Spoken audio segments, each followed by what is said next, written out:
The United States Navy faces a formidable challenge in the Pacific. China's military is growing stronger, its reach is expanding. At the heart of this challenge lies Taiwan. The United States has long supported Taiwan's autonomy.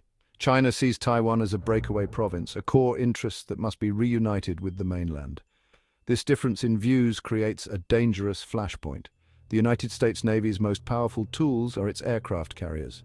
These massive ships project American power around the world, but they are also vulnerable. China has developed missiles specifically designed to sink aircraft carriers. Deploying these ships near Taiwan would be a gamble, a bet with potentially enormous consequences. The question is not just about military might, it's about risk versus reward. Is the United States willing to risk a carrier, a symbol of its power, in a conflict over Taiwan? The answer is far from simple. It requires weighing strategic goals against the very real costs of war. Modern naval warfare is a costly affair. Ships like aircraft carriers cost billions of dollars to build. They require thousands of personnel to operate. Losing even one in a conflict would be a major blow. It would be felt, not just financially, but also in terms of military capability and national prestige. The United States Navy is already stretched thin. It has global commitments, from deterring Iran in the Persian Gulf to patrolling the South China Sea. A conflict with China would strain its resources even further. It could mean diverting ships from other critical missions. Beyond the immediate costs, there are the long-term implications. A war with China would disrupt global trade. It could damage the world economy. And it could lead to a new Cold War, dividing the world into opposing camps. These are not risks to be taken lightly.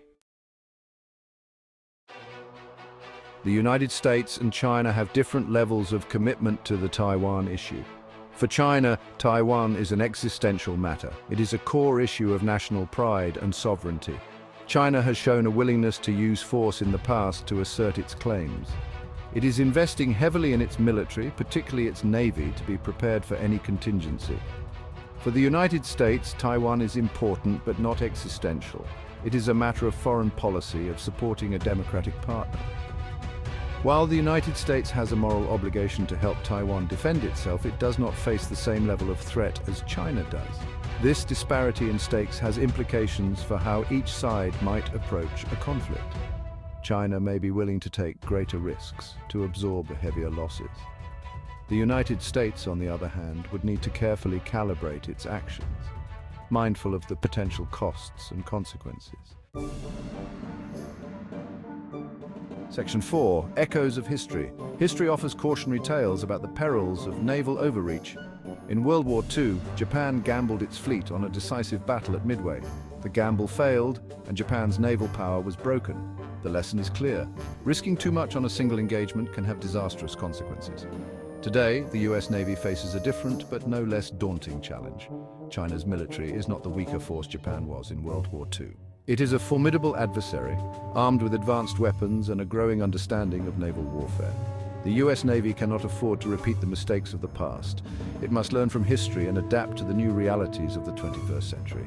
Blindly charging into a conflict with China, relying solely on aircraft carriers, would be reckless. A more nuanced, strategic approach is required.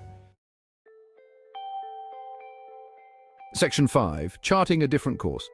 Instead of relying solely on aircraft carriers, the US Navy should adopt a more distributed and resilient strategy. This means investing in submarines, unmanned vessels, and long-range missiles. It means working closely with allies in the region, such as Japan and Australia, to create a more credible deterrent. The goal should be to make any Chinese aggression against Taiwan as costly and risky as possible. This can be achieved through a strategy of sea denial, making it difficult for China to operate in the waters around Taiwan. It also means developing the capability to strike back at Chinese targets, raising the stakes for any conflict. The US Navy should not seek a fight with China, but it must be prepared for one.